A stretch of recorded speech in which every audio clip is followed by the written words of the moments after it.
Welcome back to Engineer Your Space. I'm Isabel.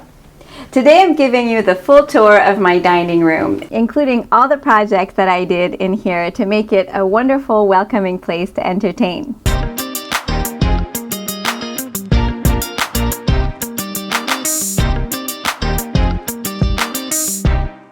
Just like everything else in my LA apartment, my dining room was pretty white and boring.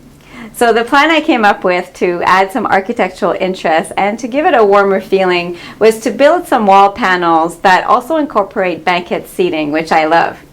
The first part of the project was to build the bench out of MDF.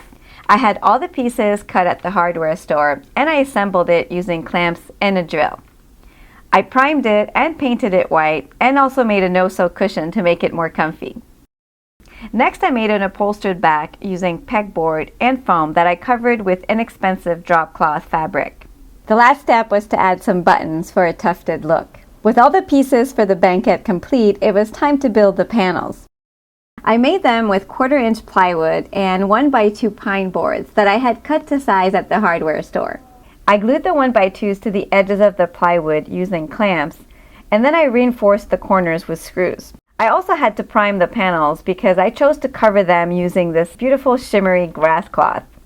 For the side panels, I glued and wrapped the grass cloth around the sides to cover them completely. And for the middle panel, I flipped it around and only put the grass cloth in the middle to make it look like a frame. I hung all the panels using French cleats. Using a post-it note is a great trick to catch all the dust. With all the panels installed, I turned my attention to accessorizing them. For the middle panel, I made an art piece with driftwood that I had found at the beach. And for lighting, I decided to reuse these wall sconces that I had made for my New York apartment. I made holes in the panels to be able to hide the cords, and then I plugged the wall sconces into a receiver that's controlled by a wireless wall switch. So no electrician needed for this setup. Next, I had to deal with the vertical blinds. I really don't like them, but I had to keep them in the dining room because of the afternoon sun. So I used a curtain panel to hide them, which I hung using a wood dowel that I slid inside the existing hanging hardware brackets.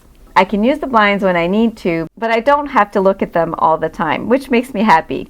For the table and chairs, I went with this inexpensive set from IKEA. I stained the legs of the table to make them white, and I painted the chairs to match the blue in my kitchen and upholstered the seats in a matching fabric to make them more comfortable.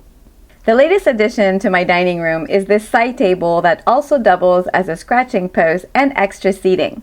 It was a really easy project. I used 2x3s and a pre-cut wood circle for the structure, which I then covered with a concrete form that I wrapped in sisal rope. I'll show you in more detail how I made it in an upcoming video.